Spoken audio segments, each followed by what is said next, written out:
Perfecto. Bueno, hoy vamos a hablar de varias cosas, entre ellas el tema de los contaminantes de los alimentos y un poco también del tema normativo. Bueno, en primer lugar, pues les quiero recordar que la resolución 2674 del año 2013 establece las personas, más bien, o los eslabones de la cadena agroalimentaria que deben recibir anualmente un curso de por lo menos 10 horas anuales en temas de buenas prácticas de manufactura a los siguientes eslabones de la cadena productiva, como lo es producción, transformación, transporte, comercialización y consumo, como lo pueden ver en la diapositiva. ¿Qué es importante de esto? Ustedes, aunque están en un eslabón primario, también se hace necesario que ustedes obtengan conocimientos relativos a las buenas prácticas de manufactura, debido a que con esta formación, pues pueden ustedes evitar directamente la contaminación de los alimentos. Eso pues es algo que tenemos que tener claro. Ustedes están en la primera cadena en producción y o transformación. Algunos pueden transformar productos o materias primas, pero la gran mayoría de ustedes dentro de la asociación pues se encuentran en el eslabón de la producción, en el eslabón productivo. Esto tiene unos riesgos implícitos, como lo es el contacto directo con los animales en el caso de la producción pecuaria, y en el caso de la producción agrícola, el contacto directo con la tierra. En ambos casos, bien sea en la producción de productos pecuarios, los animales, perdón, yo cargo el computador, se me va a descargar. En ambos casos hay agentes contaminantes que están inmersos directa e indirectamente en el proceso. ¿A qué me refiero con eso? Si yo pongo un ejemplo, una empresa o bueno, mi negocio se encarga de producir leche, tengo un hato de leche, una finca con vacas lecheras, pues indudablemente en el momento de ordeño, ese contacto con la vaca, que sí tenga o que yo cumpla con las buenas prácticas de ordeño, la desinfección de las ures, evitar la mastitis, evitar, no sé, orina, materia fecal de la vaca, pues estas cosas, lavar bien los baldes, los recipientes, las cantinas, permite que esa leche que yo produzca pues tenga realmente una menor carga de microorganismos presentes, lo que indica o lo que ayuda a que esa leche va a tener unas mejores características microbiológicas y posiblemente sensoriales. ¿Esto en qué se refleja? Se refleja también en el costo que me van a pagar a mí, o en el precio que me van a pagar por ese litro de leche. Entonces, este tema de calidad en las BPM pues también está relacionado directamente con la cadena de producción pecuaria. Caso 2, tengo una finca, no sé, produzco repollos, entonces evitar también la tierra que yo maneje, que esté desparasitada, que se haya calado el terreno para poder sembrar un producto que no tenga de pronto ascaris, lombrices, gusanos, algunas plagas que pueden llegar, que están directamente relacionados con la tierra. Entonces, los riegos, el aguas de los riegos, van a quedar directamente reflejadas en las características de calidad del alimento. Esto pues también afecta la calidad tanto microbiológica como la calidad sensorial del alimento. Obviamente el aspecto, la visión, la eh, jugosidad que tenga, la madurez. Todos esos aspectos influyen. Por eso también la cadena de producción primaria, como lo son la gran mayoría de ustedes, debe obligatoriamente tomar este tipo de formaciones en aspectos relacionados con las BPM. Vamos a hablar entonces ahora de qué son las BPM. Hemos hablado de ellas, pero no hemos definido a ciencia cierta qué son. Cuando hablamos de BPM, hablamos de buenas prácticas de manufactura y hacemos referencia a todas los mecanismos posibles para que los alimentos que nosotros produzcamos sean alimentos inocuos. La palabra inocuo o inocuidad quiere decir o está relacionada con el tema de que los alimentos que yo esté consumiendo ayuden o más bien no generen ningún tipo de riesgo para la salud de la persona quien los come. Eso es un alimento inocuo. Un alimento inocuo es que si yo me voy a comer una empanada, sé que esa empanada no me va a caer mal. Garantizar y ahí entramos en un tema de calidad netamente, y es, yo le garantizo a usted que si se come la empanada que yo le vendo no se va a enfermar, porque cuando yo la elaboro con las mejores materias primas, con las mejores técnicas en el sitio adecuado para elaborar las empanadas. Entonces, ese es un tema de calidad y eso va relacionado a las BPM. Pero esas BPM tienen dos incidencias fundamentales. La primera incidencia fundamental hace referencia a las conductas que tiene que tener el manipulador de alimentos para procesar esos alimentos a los cuales hacemos referencia. Me explico, la indumentaria, el uso del tapabocas, el uso del gorro, evitar los accesorios, el uniforme en qué condiciones, el calzado y condiciones también de prácticas que hago yo en la zona de preparación de alimentos. Entonces, evitar rascarme la cabeza, sacarme mocos, por ejemplo, la cera de las orejas, escupir, toser, comer, masticar. Todo ese tipo de cosas garantizan y contribuyen a que los alimentos que yo produzca son inocuos. Vuelvo y repito, inocuo hace referencia a las características que hay directamente relacionadas de garantía para que ese alimento pues no me vaya a perjudicar. Pero también hay una segunda opción, una segunda parte, que es el tema de la infraestructura. Esa infraestructura donde yo produzca los alimentos debe cumplir con ciertas condiciones de piso, de paredes, de superficies, de equipos, que sean superficies que no reaccionen con el alimento, que no acumulen mugre, suciedad, óxido o cualquier tipo de situación distinta a que pueda poner en riesgo el alimento. Además de las BPM, pues vamos a hablar hoy, como se los dije desde el comienzo, a mencionar algunos tipos de contaminantes que encontramos en los alimentos y que, digámoslo de cierta manera, son los más importantes que nosotros debemos controlar. El primero de ellos son los contaminantes de tipo físico.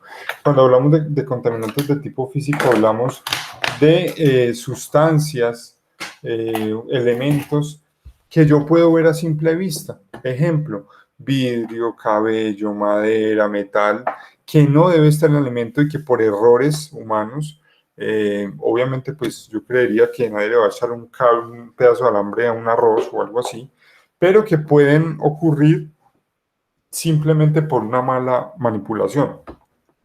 Pues le pueden provocar una emergencia o una enfermedad ya crónica a una persona porque, por ejemplo, se tragó un alambre. Puede pasar y lo noté varias veces que las personas, la canela, de pronto las especias que son muy aromáticas, suelen envolverlas y cocerlas con un gancho de cocedora. A la hora de sacar el gancho de cocedora para poner, por ejemplo, canela en polvo, ese ganchito salió volando y ese ganchito provocó de cierta manera que alguien tuviera una emergencia médica. Entonces, ese tipo de aspectos en tema de los contaminantes físicos los debemos evitar. Los pelos, obviamente, pues no solo el tema de alguna enfermedad, sino que también el tema de aseo. Eso le da muy mala presencia a un sitio de preparación de comidas, al producto que nosotros estemos elaborando, pues obviamente va a generar una mala fama en nuestro establecimiento. Los contaminantes físicos también los podemos encontrar cuando expresamos el pollo. No cortamos el pollo por las articulaciones y los huesos, las esquirlas del pollo salen volando. Obviamente eso también puede generar algún tipo de emergencia médica en la persona que los consume. Hablamos también entonces ahora de los contaminantes químicos. Obviamente, como su nombre lo dice, hace referencia a todo ese tipo de sustancias químicas que no deberían estar presentes en los alimentos, pero que por errores que nosotros cometemos, errores humanos, pues pueden llegar a contaminar los alimentos. Vamos a hablar de varios aspectos en el tema de la manipulación de alimentos. Primero, productos de limpieza.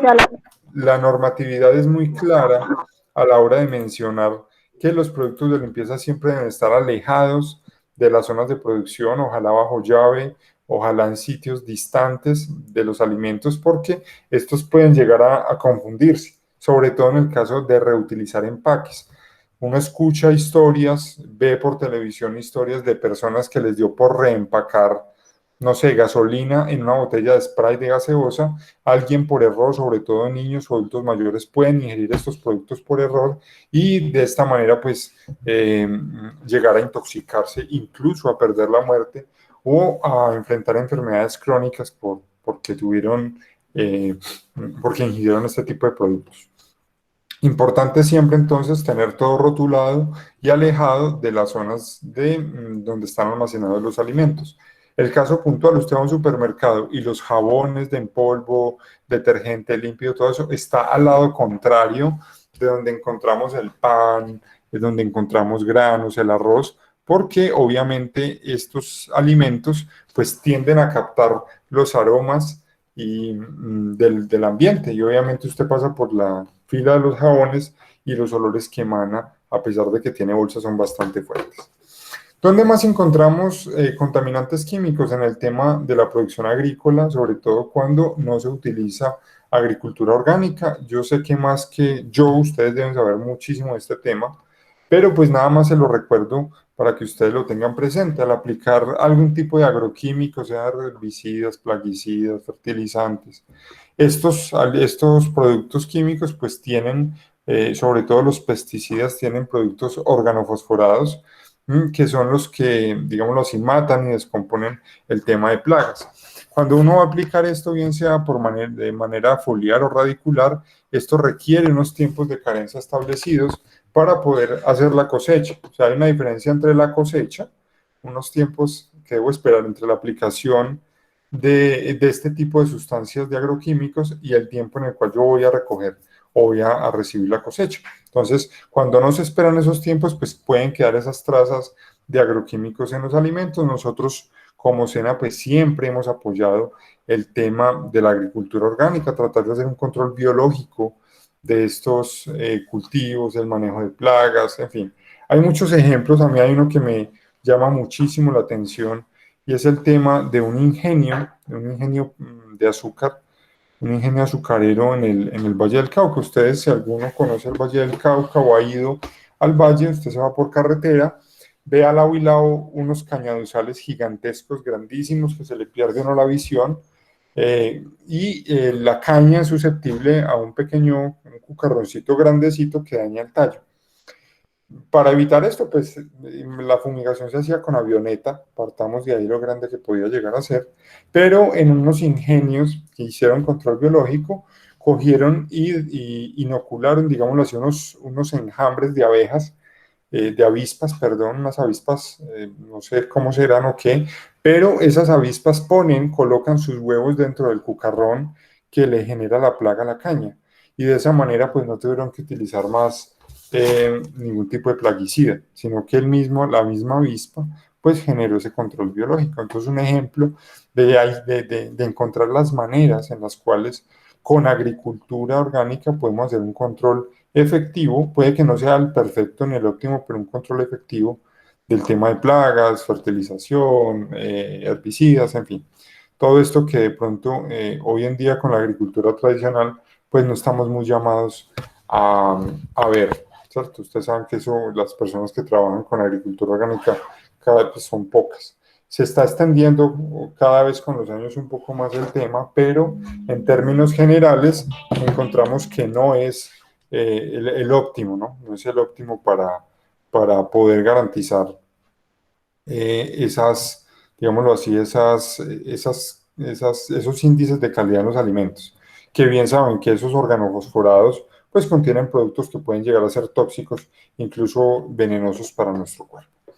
En otro tema hablamos de contaminantes químicos cuando utilizamos mal los aditivos alimentarios, cuando hay exceso de conservantes, exceso de acidulantes, exceso de reguladores de acidez, de pH, de colorantes, ¿cierto? Entonces, cuando nosotros utilizamos cualquier tipo de aditivo de manera inexacta, imprecisa, o nos autoformulamos, pues podemos llegar a generar contaminación. Un ejemplo muy claro es el tema de los chorizos de las carnicerías. La gente, los carniceros, las personas de las farmas utilizan una carne que de pronto no es la más indicada. Vamos a ser sinceros, nadie va a hacer chorizos con lomo. Eso pues no pasa, nadie se los va a pagar. Entonces hacen chorizo con una carne que de pronto no está en muy buenas condiciones de calidad. Y esa carne, para poderla meter en la tripa, ¿es cierto? En la funda, esos chorizos pues utilizan algo que es un aditivo que funciona como conservante, como mejorador también del sabor, que es la sal nitral. Eso le da un sabor curado al embutido crudo, y pues eso genera que le dé un sabor especial, que el alimento, el chorizo pueda estar por más tiempo madurándose y sin refrigeración.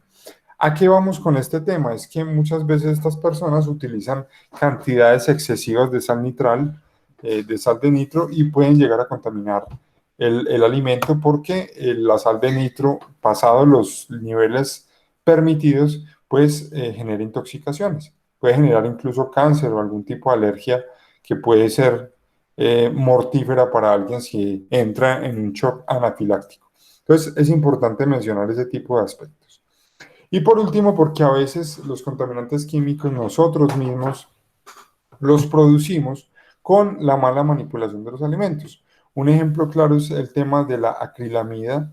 La acrilamida es un compuesto químico que se forma por la tostión exagerada de los azúcares reductores. Un ejemplo claro de qué les estoy hablando: cuando usted tuesta el pan por más de tiempo de lo que requiere para que coja una consistencia sólida, pues se empieza a quemar. Ese quemoncito que tiene el pan o los productos de panadería ya tiene ese compuesto del cual les estoy hablando, que se llama acrilamida. Es un compuesto tóxico que es generador de cáncer también, y que pues nosotros podemos evitar si siempre hacemos una cocción de las arepas, de los productos de panadería, eh, de algunos alimentos que pueden llegar a tener azúcares, como fruta. Alguien que asó piña y la dejó quemar, pues esto no lo debemos hacer. Pimentón, bueno, varios alimentos pueden llegar a generar, por su tostión elevada, pues acrilamida. El segundo caso es la solanina. Ustedes de pronto pueden estar familiarizados con las solináceas, que son ciertas plantas que producen frutos como la papa, la uchuva, el lulo. Son solináceas. Estas solináceas, cuando se consumen verdes, bien sea porque las arranqué biches y no estaban todavía para la cosecha, o porque simplemente esperé que se retoñaran, se maduraran muchísimo, empiezan a adquirir una tonalidad verdosa, y al adquirirla, esta solanina pues puede generar alteraciones gástricas, diarrea, vómitos, incluso puede llegar a generar convulsiones, porque es un contaminante de tipo químico por mala manipulación. A veces compramos papa porque queremos que la papa no se daña, y compramos papa como si no hubiera un mañana, eh, y nos pasamos del tiempo, tres meses, 2 meses, se empieza a retoñar y empieza a tomar esta tonalidad verde. No debemos consumir alimentos que tengan esa tonalidad, en especial pues solináceas. Y por último, el BPA. El BPA es un compuesto químico que está presente en los empaques que son derivados del petróleo, como el plástico. En especial, cualquier tipo de botella que nosotros tengamos para almacenar agua, pues deben decir o traer la leyenda obligatoria que diga libre de BPA o libre de bisfenol A. Bisfenol A es el compuesto principal que tiene este derivado del petróleo, que en la gran mayoría de los casos, está presente sobre todo en estos productos que nosotros encontramos en los agaches, que todo da 1.000 a 2.000, encontramos botilitos para guardar los alimentos o almacenar agua, que pueden llegar a estar contaminados con BPA. Hoy en día, un botilito o una botella plástica para almacenar agua que sea libre de BPA, pues tiene un valor mucho más elevado de 20, 25, 30.000 pesos, pero si nosotros lo vamos a recargar constantemente, pues es lo más indicado que nosotros podemos hacer. Vamos a hablar también de contaminantes de tipo biológico. Tenemos 4 tipos de contaminantes en alimentos biológicos, que son las bacterias, los parásitos, los hongos y los virus. Las bacterias tienen una característica principal, y es que se reproducen muy rápido, pero no obstante, o no es lo más importante, es que hay una distinción importante entre bacterias malas y bacterias buenas. Nosotros utilizamos en algunos casos bacterias buenas, como son los probióticos. Ustedes de pronto lo han escuchado, sobre todo en los productos lácteos. Ahorita está muy de moda consumir productos, complementos alimenticios ricos en probióticos. ¿Qué quiere decir eso? Cuando hablamos de ricos en probióticos, son alimentos que tienen bacterias vivas que nosotros al consumirlas, pues esas bacterias van a nuestro intestino y generan, no sé, beneficios en los procesos digestivos, beneficios en nuestro sistema inmunológico. Bueno, hay muchas ventajas que tiene esto. De hecho, nosotros requerimos esas bacterias para el proceso digestivo. Hay muchos alimentos a base de celulosa. La celulosa es el azúcar principal que tienen las plantas que nosotros no digerimos. A no ser que fuéramos rumiantes. Si fuéramos rumiantes, seguramente obtendríamos la energía de ese tipo de alimentos. Pero como no lo somos, pues no podemos disolver la celulosa y alimentos que nosotros no podemos disolver, sobre todo todo lo que son verduras, granos, y necesitamos la ayuda de bacterias para poder descomponer y obtener los nutrientes de esos alimentos. Por parte, también encontramos bacterias malas. Esas son la gran mayoría de enfermedades transmitidas por alimentos, vienen de origen bacteriano, la gran mayoría. Les menciono solo dos que son las más comunes y posiblemente las hayan escuchado, que es la Escherichia coli y la Salmonella. Están presentes en los tractos digestivos de humanos y de animales. Por eso, consumir carnes mal cocidas es un riesgo notable. Porque no sabemos la procedencia de la carne, pudo haber tenido contacto en el momento del eviscerado con el intestino del animal que fue sacrificado, ese intestino se rompió, la materia fecal se volcó sobre la carne, consumimos con un calentamiento deficiente esa carne, o sea, cruda, o tres cuartos, o término medio, y al momento de consumirla, pues esas bacterias que estaban presentes ahí no mueren, van a nuestro intestino y pues generan muchas dificultades médicas, diarreas, vómitos, en algunos casos hay bacterias como el Clostridium que produce botulismo. El botulismo es una enfermedad gravísima, de las peores en términos de enfermedades transmitidas por alimentos que nos puede incluso llevar a la muerte. ¿En dónde la encontramos? Sobre todo en el tema de carnes, enlatados, el tema de productos cárnicos que han perdido, que vienen sellados al vacío, pero que perdieron el sello en algún momento. La lata se cayó, se toteó, entró aire, entró de pronto tierra o algún tipo de contaminante y puede ingresar el Clostridium, que es una bacteria pues que se reproduce en espacios anaeróbicos, o sea, no necesita aire. Por eso, pues el ataque a este tipo de alimentos como lo son carnes, embutidos, que generalmente vienen empacados en lata o empacados al vacío. Entonces es el ambiente, digámoslo así, propicio para que se pueda dar. De ahí siempre revisar muy bien las fechas de vencimiento y que los productos no estén inflados, sobre todo el tema de empaques al vacío o de enlatados. Si nosotros vemos que un empaque al vacío está inflado, quiere decir que puede haber presencia de microorganismos, porque los microorganismos cuando fermentan producen gas, CO2 para ser más exactos. El Clostridium también produce un gas, en este caso el Clostridium produce un gas a base de sulfuro, y esto pues infla la lata y vemos que hay una característica organoléptica que no debería estar ahí. En segundo caso tenemos los contaminantes como son los parásitos. Encontramos dos tipos de parásitos. Parásitos macro que podemos ver a simple vista, como lo son los gusanos intestinales, las lombrices, tenias, ascaris, helmintos, que son gusanos, directamente nosotros los vemos. Tienen unos tiempos de incubación un poco más largos que el tema de los parásitos microscópicos. Eh, yo los puedo contraer fácilmente cuando consumo alimentos que están untados de tierra, generalmente, o incluso en materia fecal de algún animal o humana también. Eso pues puede generar que consumamos los parásitos y que nos contaminemos y terminemos al tiempo pues con un problema de parasitosis. El segundo caso es el tema de los parásitos micro, que son parásitos mucho más pequeños que nosotros no podemos ver a simple vista, solo con la ayuda del microscopio, como la amiba la giardia. Los encontramos principalmente en aguas, es lo más común, aguas no tratadas, no potables, Siempre metas en esto en la cabeza, por más limpia que yo vea el agua y más cristalina, nunca será un agua segura para beber. ¿Por qué? Porque usted no sabe más arriba si hay, por ejemplo, ganado y la materia fecal del ganado genera lixiviados que van hasta, hasta las fuentes hídricas y nosotros consumimos eso, la materia fecal pues puede tener E. coli, salmonela, entre muchísimas otras bacterias y nosotros nos vamos a enfermar. Por eso el tema visual de que el agua sea muy cristalina no da garantía para poder consumir esas aguas. Vamos a hablar también de los hongos. Los hongos generalmente, los contaminantes por hongos se dividen en dos. Uno, el primero son los mohos y el segundo son las levaduras. Los mohos, digámoslo de cierta manera, son siempre unos hongos malos, generan más que todo enfermedades.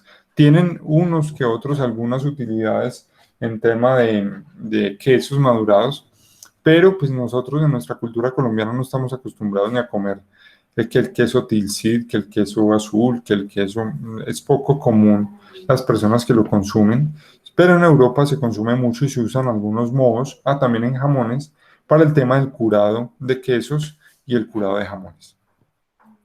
La mayoría son mohos malos. Uno de los más malos es el Aspergillus flavus.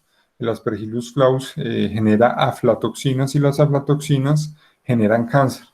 En Colombia se han adelantado estudios, lo puedo decir con orgullo, Made in Colombia, frente al estudio o al tema de la aflatoxina, donde ustedes bien lo saben que uno de los principales fuentes de la alimentación colombiana es la arepa en sus distintas manifestaciones, la arepa paisa, la arepa costeña, la arepa santanderiana, la arepa bayuna, en fin. Ustedes bien lo saben, que rellena, que boyacense, que con dulce. Tenemos muchas variedades y la arepa, ustedes saben que a pesar de eso siempre va a estar hecha de la única materia prima que es el maíz, y el maíz es uno de los cereales más susceptibles a contraer aflatoxinas. Entonces, de ahí la importancia siempre de, digamos, saber dónde consumimos los alimentos y dónde los compramos. Este moho, pues, genera cáncer, está demostrado cáncer hepático.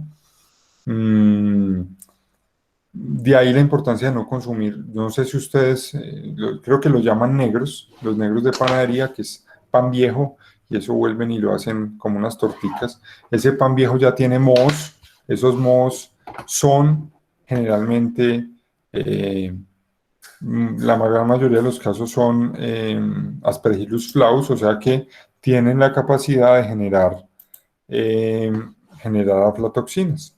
Aquí hay un ejemplo y se los muestro en la diapositiva. Este pelaje, estos pelitos que nosotros encontramos, pues son a los que vamos a llamar moho, son peluditos.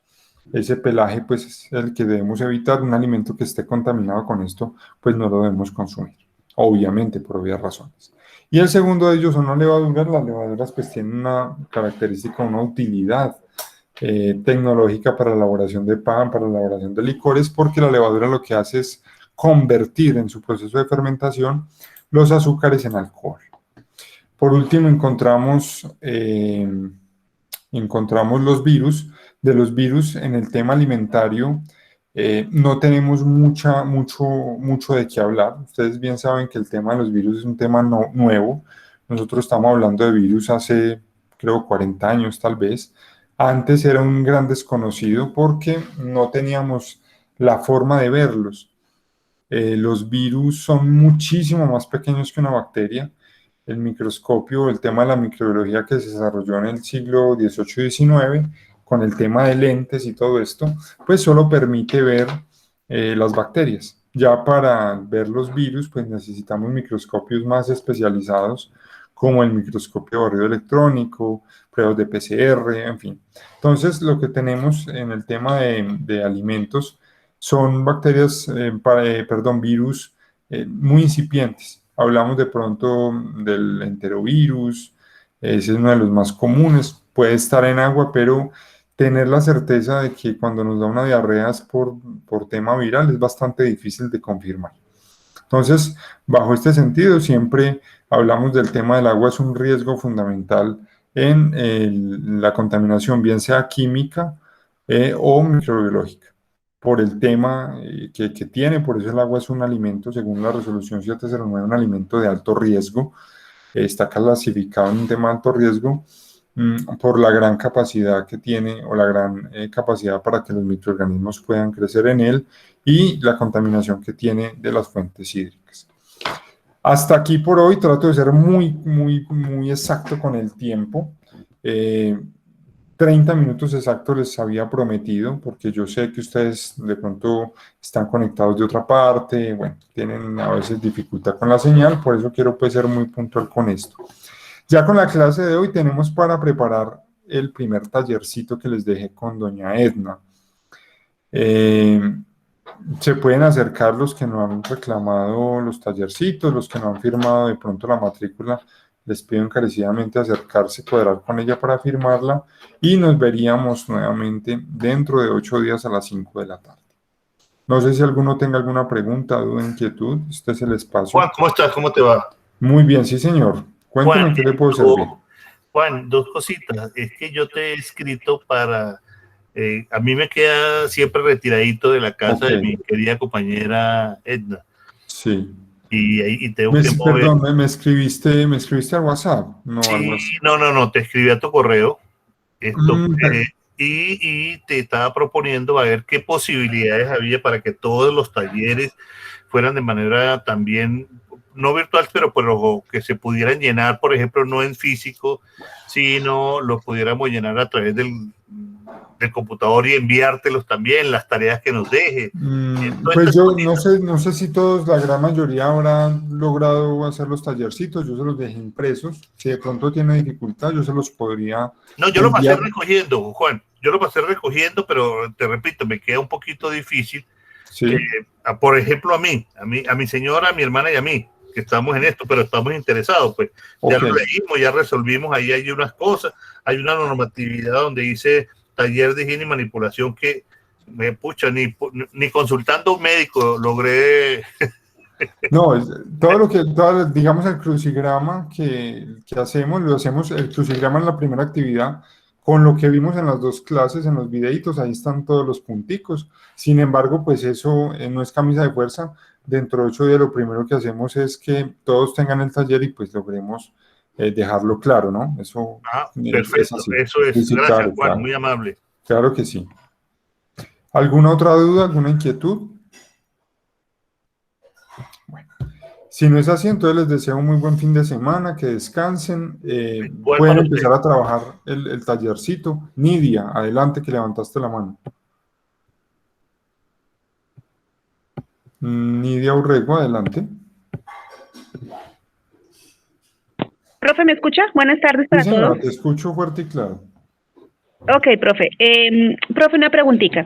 Cuando uno mira cualquier alimento que dice la fecha de vencimiento, digamos dice hoy, y hoy se vence, cualquier alimento, lo que sea, ¿cuánto tiempo tiene más después de esa fecha de vencimiento? Porque es que somos realistas, ¿no? Muchas veces el paquete llegó y dice hoy, pero nosotros somos capaces que lo consumimos. A mí me gustaría saber cuánto tiempo. He escuchado, yo no sé, por eso quiero que me confirme, nos cuente, he escuchado que después de la fecha de vencimiento, generalmente las empresas, bueno, la ley dice que tiene otro tiempo, ¿es verdad? Lo que pasa es que eso es una distribución estadística. Te voy a explicar así a grosso modo. Cuando yo pongo que, voy a decir, voy a poner un ejemplo, no sé, un alimento cualquiera, unas papitas, dicen fecha de vencimiento 25 de julio. Esa fecha de vencimiento da la garantía de que el alimento no se haya deteriorado. ¿Una garantía de cuánto? Porcentaje. Generalmente entre el 95 y el 99%. O sea, tú puedes afirmar que tu producto dura 20 días con una confiabilidad entre el 95 y el 99%, ¿cierto? Después del día 25, tu alimento se empieza a deteriorar. ¿Cuándo? No sabemos. Puede ser al otro día, a los 2 días, a los 5 días, a los 6 días, pero tú ya no puedes garantizar con un porcentaje del 95 a 99% que tu alimento, si lo consumes después del día 25, va a estar bueno. Entonces, ¿qué hacen las empresas? La fecha de vencimiento lo que hace es establecer ese porcentaje para garantizar la seguridad del consumo del alimento. No es lo mismo la fecha de vencimiento que tiene no sé, unas papitas de paquete que tiene, por ejemplo, un queso. Si un queso dice el 10, un queso puede durar 5 días o 6 días. Tú tienes un queso y dice fecha de vencimiento el 10, tú el 11 ya lo piensas, ¿no? De pronto me hace daño porque ya un queso se puede degradar mucho más fácil y además de esto pues es un alimento de alto riesgo, ¿ves? Que a diferencia de unas papitas dicen se vencían hoy, seguramente si me las como mañana pues no me voy a enfermar. No es un alimento de alto riesgo y los tiempos de fecha de vencimiento, eso tiene un nombre, se llama vida de anaquel, son más extensos, pues obviamente la desviación entre 1 o 2 días no va a ser la misma. Un enlatado, por ejemplo, que las fechas de vencimiento son de 4 años o de 5 años, si tú te pasas un mes posiblemente no pase nada, pero es un alimento de alto riesgo, que va bajando el porcentaje, la garantía, va terminando la garantía y pues obviamente ya hay un riesgo y tú de pronto le dices, no, más bien no me arriesgo. Entonces, depende. A medida que va pasando el tiempo, la garantía se va perdiendo. Te voy a poner un ejemplo. Un automóvil. Tú compras un automóvil nuevo y a ti, o una moto, o lo que sea, te dicen, le damos garantía de 1 año o 2 años y 30.000 kilómetros, por ejemplo. Después de eso, ellos no se hacen responsables por qué crees tú, simplemente porque ya el carro o el automóvil o el automotor empieza a presentar fallas y ellos dicen, no, ya no le cubro garantía. Pero si a usted se le daña el carro, a los 6 meses seguramente la aseguradora o el concesionario le va a prestar garantía, porque es poco probable que que un vehículo se dañe a los 6 meses. Pero ya después de los 3 años empieza a existir riesgo. Pasa igual con un alimento. Cuando tú pones la fecha de vencimiento, das garantía de que tu alimento antes de ese tiempo va a estar en perfectas condiciones. No sé si te quedó clara la explicación. Sí, profe, gracias. Bueno, con mucho gusto. ¿Alguna otra duda, inquietud, aclaración? Bueno, entonces, si no es más, yo creo entonces que nos veríamos dentro de 8 días. Pueden empezar a trabajar el tallercito. Cuando empecemos la clase dentro de 8 días, pues lo primero que vamos a hacer es corregirlo. Entonces, ojalá que todos lo tengan en la mano y lo puedan ir solucionando esta semana. Les deseo a todos una muy feliz tarde, que estén muy bien, feliz fin de semana, que descansen mucho y cuídense mucho del COVID. Gracias, muy amable, igualmente para usted. Bueno, pues feliz noche. Gracias, buenas tardes.